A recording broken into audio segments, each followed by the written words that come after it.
Welcome back to another episode of BD Radio. It is Groundhog Day of ISO, where every day is a Sunday, fun times. But today, after last week's episode of our top 10 nutrition mistakes, today we're talking about our top 10 training mistakes.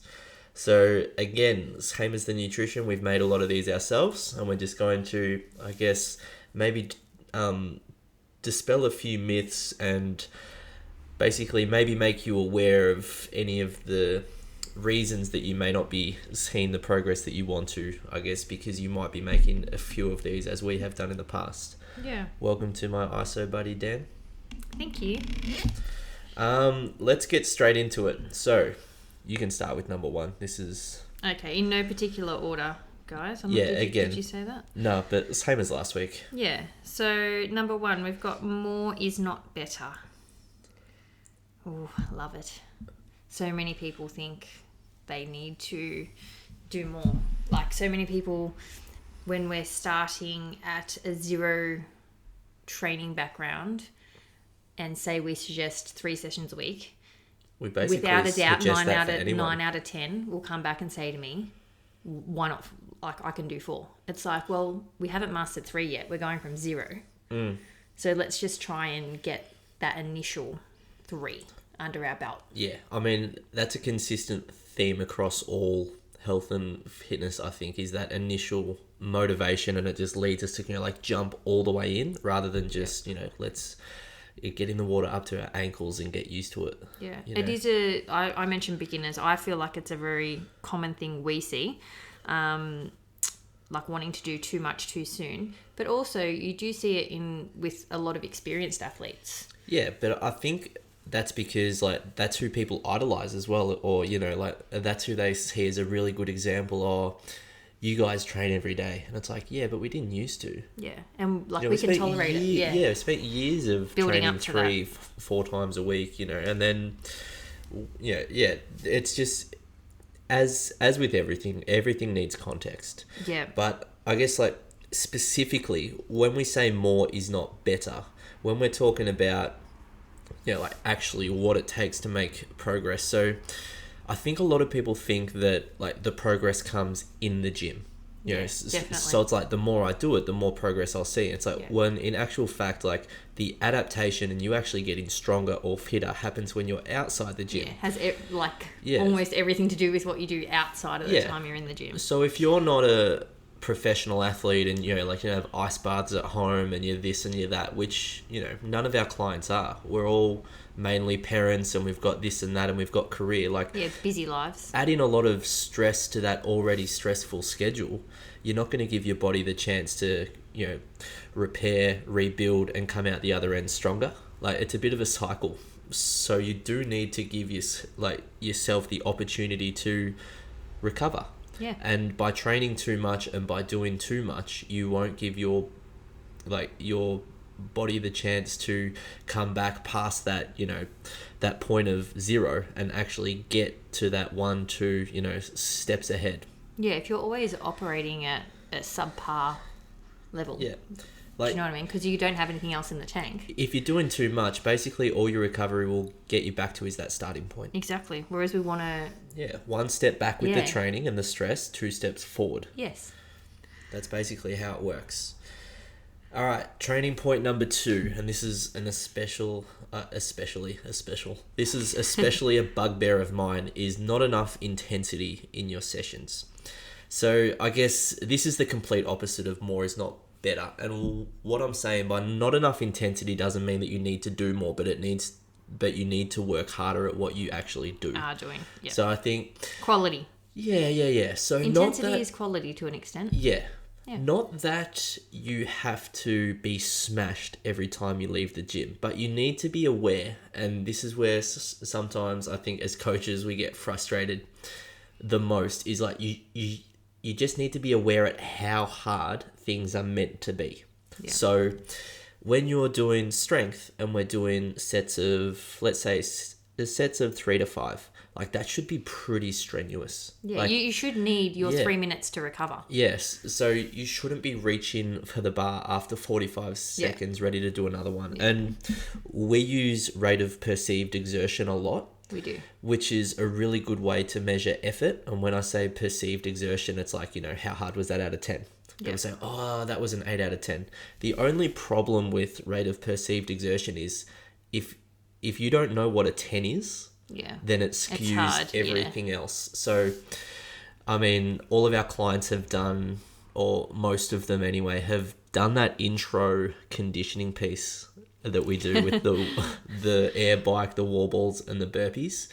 And I'd say that because they're so green and they don't really know like what is about to happen to them, they go really hard. Yeah, and that's then a 10. yeah, they get close to a 10, and that is by design on our part. Like, we want you to know like what hard is, so that then you can base all your efforts off that. So, I mean, put simply, you need to give your body enough stimulus that it is forced to adapt. Yes. Because otherwise you'll just stay in your comfort zone. Yeah, we want to change, don't yeah, we? Most people that are training are you doing want so, change.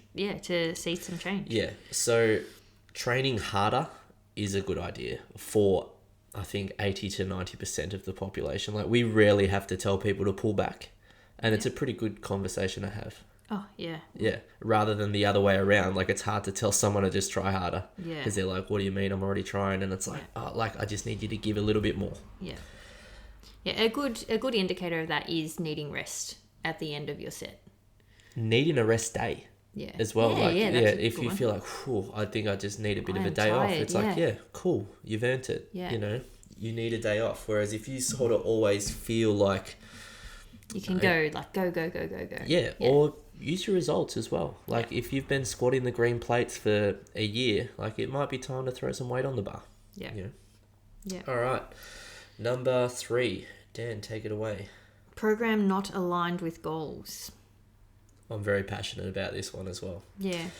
So, this, like, I think the devil you know is better than the devil you don't.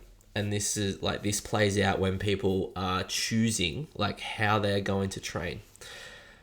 Basically, your goal should decide how you're going to train. So if I want to get stronger, I need to do a strength program. Yep. If I want to get fitter, I probably need to do a little bit more like cardio work. Mm-hmm. When I say fitter, we just mean like aerobically. Yep.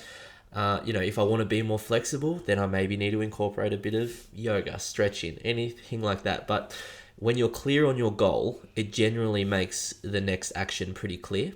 I think sometimes people are semi-clear on their goals and they do what's popular at the time. I want to get stronger doesn't mean I'm going to do circuit training nonstop. Yeah. It's not aligned with what you want to do. So very much everything in our industry is very much a fad.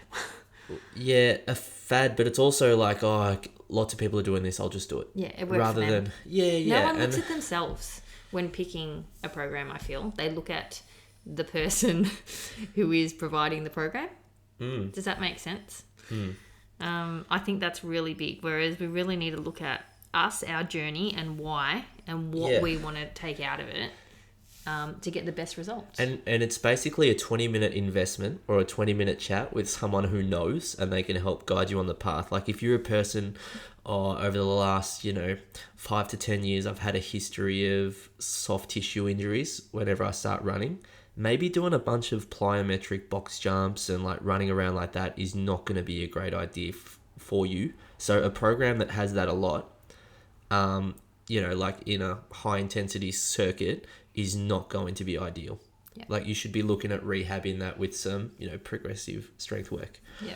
So like with our program, like, it is a generalist program. Like, we have a little bit of strength, a little bit of conditioning every day. We say we program for wellness. Yeah. So like, it's not specific, but generalists don't tend to get hurt, but they'll just be pretty good at everything, but not excellent at anything. Yep. So like, in life, maybe that's not the best, but in the gym, it's a good idea. If you don't have a specific training goal. Yeah. So if you do have a specific training goal, like if I want to do a triathlon, I'm not going to start powerlifting. You know, like that's a pretty aggressive example, but that's basically what we're talking about is choose a program that will get you to where you want to go. Yeah. Number 4, not enough priority placed on movement quality and too much priority placed on the weight lifted. Dan, do you want to take this one? Yeah. So everyone is, I guess, seeing, like, you can see some pretty horrific stuff out there, even if you just scroll through. Or go to gym fails or something like that. Go through your Instagram feed. But the quality of movement is so important before there is any need. Yeah, to add weight. And it's one thing, that we're both obviously really passionate about and why we run our business the way we do. I think it's mainly down to the coaches. Like, it's up to the coaches to impress upon their clients that, in fact, if you can do 10 perfect squats without weight, that is more beneficial to you rather than 60 kg partial squats. Yeah. You know, and that's up to the coaches to let the clients know why. You know, it's just that full range of motion. Yeah, like using the muscle through the full range that it can. Like, we train movements, but you're sort of training muscles. And there's a point where you can do both, but at the end of the day, if your muscles can't function optimally, or if they're strong only through a particular range, it opens the door for overuse injuries, stress injuries, or, just basically getting yourself hurt when you just overdo it. Yeah. And it never tends to happen in the gym. It always tends to happen outside the gym. Yeah, absolutely. Yeah, and we're really lucky in this area that we have Adrian, who is an exercise physiologist who can give us a lot of information. Yeah. And she's so good to bounce off. Yeah, absolutely. For all the movement quality stuff. So you guys are super lucky to have her. Yeah. In a coaching environment, because normally she works mainly in a rehab environment. Yeah, which I guess is the place that we're trying to avoid. Yeah, exactly. We want to be strong enough that we don't get hurt. But basically, the take-home message for this one, guys, if you know, or if your coach pulls you up often that, your squats need to be a little bit lower, you need to drive your knees out, you need to do this, you need to do that, just like nailing that will actually get you better results than just loading up the bar. Yeah. Like, most people want results, right? Yeah. They don't want to be able to do a perfect bench press. They want what comes because of that, which is increased upper body strength. Like, your upper body strength will get better. Like, there are a million studies on this. Yeah. Less weight, better technique equals better results. Yeah. And as a coach, obviously we want people leaving feeling good and positive. Yeah. So there's a fine line. Yeah. Often people take it as a little bit of a insult when, like. Yeah, like if I tell you to put the bar away and just grab out a broomstick, they'll be like, "Oh, what? You think I'm weak?" And it's like, no, it's not. It's not about that at all. Like it's similar to the whole more is not better. Like, one step back, 2 steps forward. Like, we're just ironing out a couple of kinks so that you can realize your potential. Yeah, absolutely.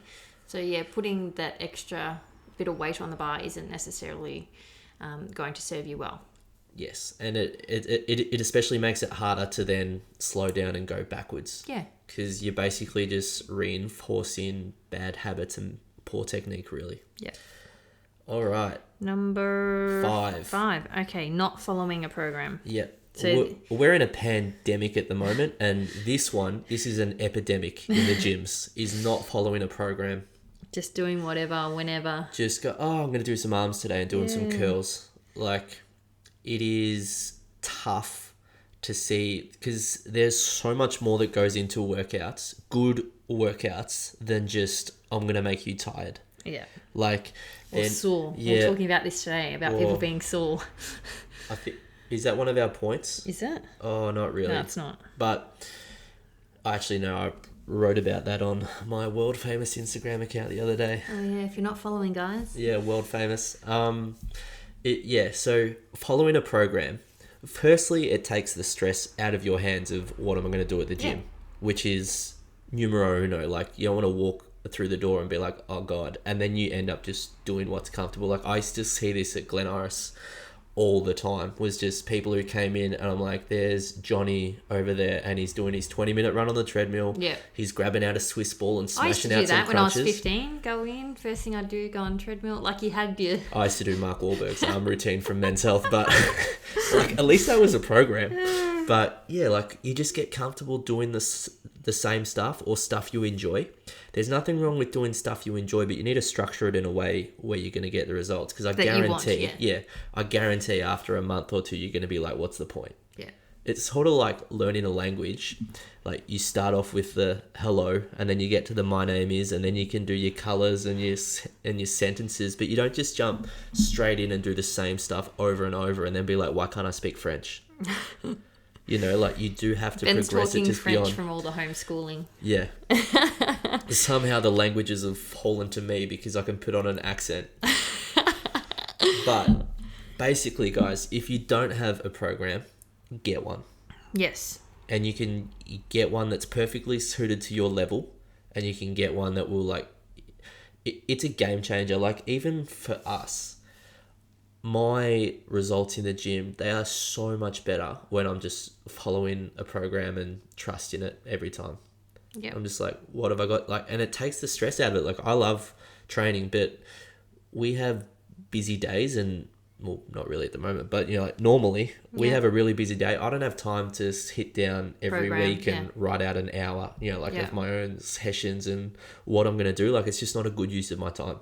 It's a better use of my time to follow a program and pay however much it is. Yeah, it's also a very good educational Oh yeah, tool for us. With a bunch of new stuff and like, oh, that exercise is good. Oh, I struggle at that one. I need to practice this. Like, the benefits of following a program, guys, are just absolutely massive. Yep. Can't like just sing that enough. Yep.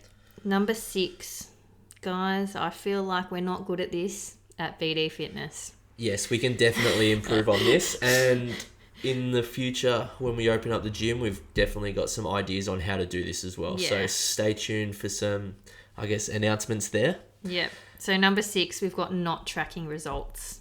All the energy just left my body. Oh my, got sapped. But this comes back to not enough intensity. So if you do the same weights all the time, like, you know, and we talk about stressing the body, not too much, but just enough. Like, you basically want the minimal amount possible just to give your body that like stimulus to adapt. Yeah. You don't want to do any more than you like the bare minimum. But if you don't, like, if you just do the same weights all the time, like, how is your body? Like, just thinking logically, your body's be like, that's cool, I've done this before. There is no reason for me to do anything apart from just what I would normally do. Yeah. Therefore, no change, no results. Yep.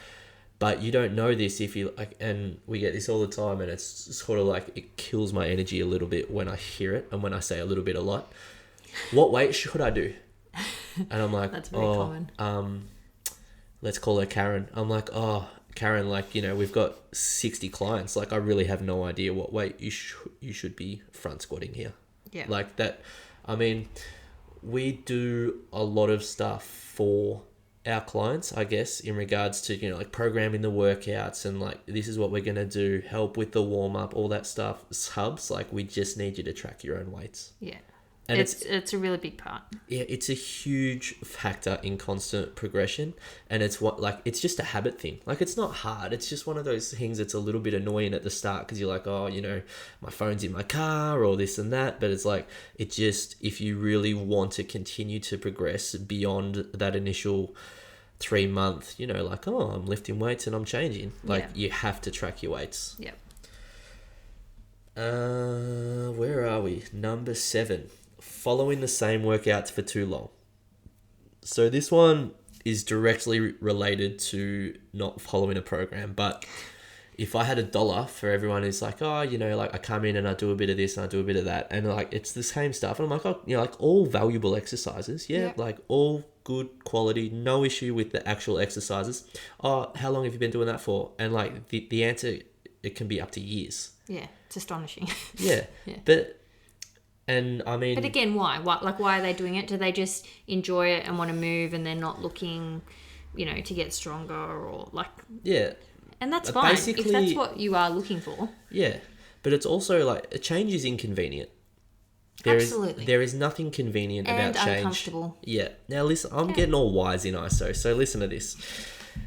Anything that is like hard but valuable in the end, like there is a certain amount of stress that comes with the beginning. Yes. Because you have to think about it all the time. Always. Like healthy eating, it's like, what am I eating? This and that. Now I'm going to have lunch. And like all you think about is food, but initially.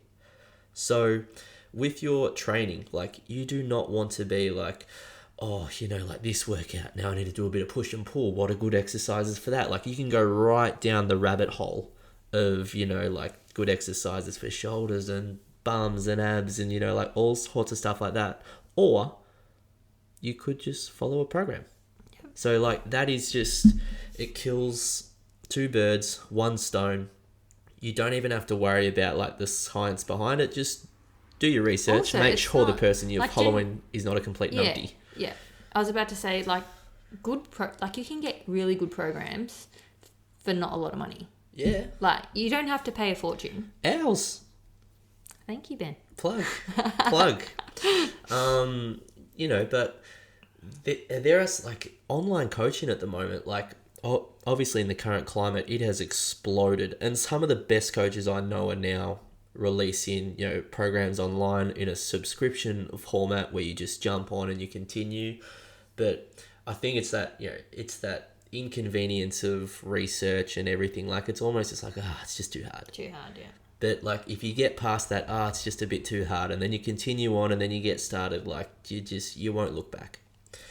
So definitely following the same workouts for too long, like you want to continually like stimulate your body to adapt. And I know that's if we've said that once this podcast, we've said it a million times, but that is basically what training is. Yes. And it all comes back to that one thing. Yep. All right, 8. This is super popular. All of these are popular actually. So not following a program for long enough to see results. So the opposite of what we were just talking about. The opposite, but I mean, all of these are basically the opposites of one of them. So how long would you say, just off the top of your head, would you need to follow a program for before and with like upwards of 80% consistency before you can make a good, like, what's the word? I've just had a mental blank. Like a good decision on if it was a good program or not. 6 to 8 weeks. I would have even said 12.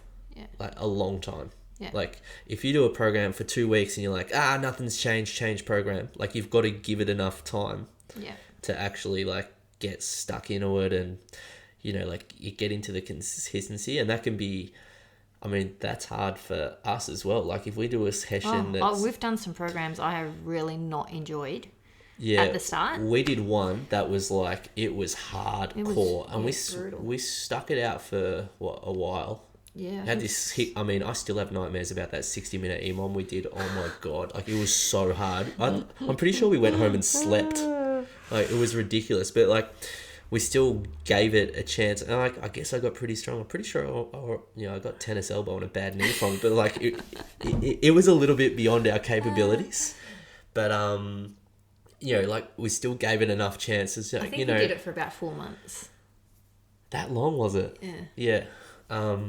Yeah. But you really just have to give the program a good crack consistently.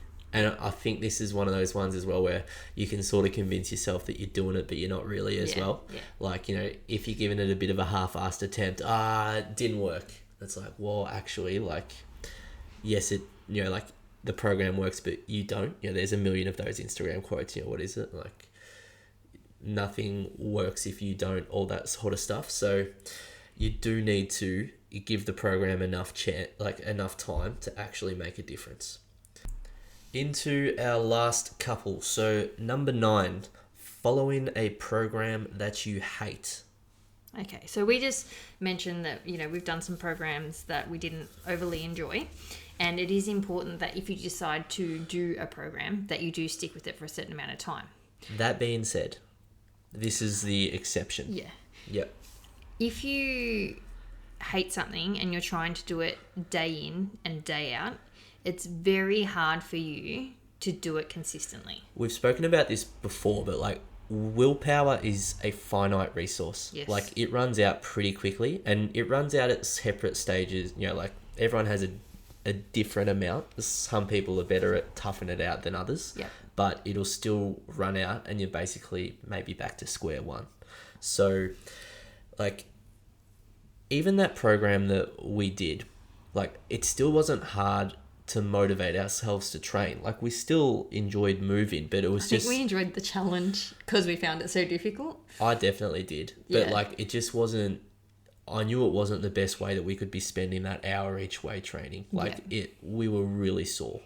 Yeah, and, like, we had enough on our plates where we didn't need to be worrying about, like, oh, my God, like, I need to go to bed. Yeah. You know? Like, it just didn't suit where we were at. Yeah. But if you know that, oh, class is at 6 tomorrow, or I'm going to the gym at 6, and you're just dreading it, Yeah. and like you're looking for any possible excuse, the cat's off colour, I better stay home and look up. Like, that is a sign that it just might not be for you. And I think it can take people varying amounts of time to realize this. Like, most of the time, I think people will stick with the program they don't like just because they don't want to go through the... Yeah, They can't be bothered. Yeah, they can't be bothered changing. So it's just like, it is what it is. I mean, Yeah. and that can happen in And a lot all of of people, life. Yeah, a lot of people think that exercise isn't meant to be an Yeah, overly it's enjoyable supposed to be experience. brutal. Yeah. Until they come to BD Fitness and we just have happy, silly, fun times non-stop, you know. So, Exactly. like, there is a way where people who... And how often do we hear this? Oh, I never used to like the gym. Yeah. It's like... Yeah, it's one of my favourite things to hear. Yeah, but it's not like... It's not... You just never used to like Globo gyms. Yeah. You know, like, it's not that you hated kettlebell swings. Yeah, it's just that you hated the environment of everyone headphones in, like, don't make eye contact. They'll think that you're hitting on them. Like, it's just it's a weird place. Whereas what do you got for tea tonight? How about those Saints? You know, like, it's just a happy, fun place to be. Like, you can have a chat and do squats at the same time, and it won't completely suck. Yeah. Yeah. So basically, finds like you know what? You don't have to love the air bike. You literally just have to walk out of the place going, oh, like, I don't regret it. Yeah. That was good. Yeah. Number 10, and this sort of like this ties in everything of both last week's episode on nutrition and today's episode as well. A lack of consistency. Yeah. So because of everything mentioned, so all other 9 points. Yeah. If you can't do it consistently, you will not be able to see the results that you're looking for. Yeah. So habits and behaviors that we look to implement, training is one of those. Like, if you've I don't train at all. If you go to, okay, you're now a person who trains 3-4 times a week. Like, that's a big shift to your lifestyle, what's important to you. Like, that's a big adjustment. Yep. So, but don't start if you can't see yourself doing it for long enough to get results. Yeah. And what we mean by that is, like, that doesn't mean like, oh, okay, now I'm going to train for the rest of my life 5 times a week, 4 times a week, whatever it is. It's not that. It just means that, okay, for the next 6 months, can I actually do this? You know, like, and it just comes down, it's like, can I make this work? Have I spoken to my partner? Like, am I going to be able to make the time sacrifice, you know, like, to actually achieve anything? Yeah.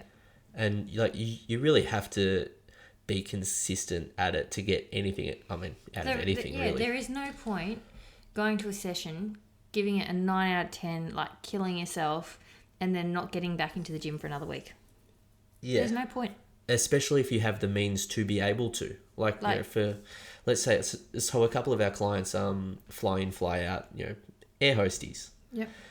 That is different. Yes. Because when they're in Melbourne, they come to the gym. Yeah. And when they're not, they message us for a workout at the hotel. But if you're just, 9 to 5 and have the time but just choose not to, like, you're sort of missing a bit of a trick here, because before anything else, like, you have to be able to do it. Yeah. And, like, I always say to everyone, like, an imperfect program followed is better than a perfect program not followed. Absolutely. So even if it's not perfect, if you just do it, you'll still see some kind of benefit out of it. You will. Yep, you will get results.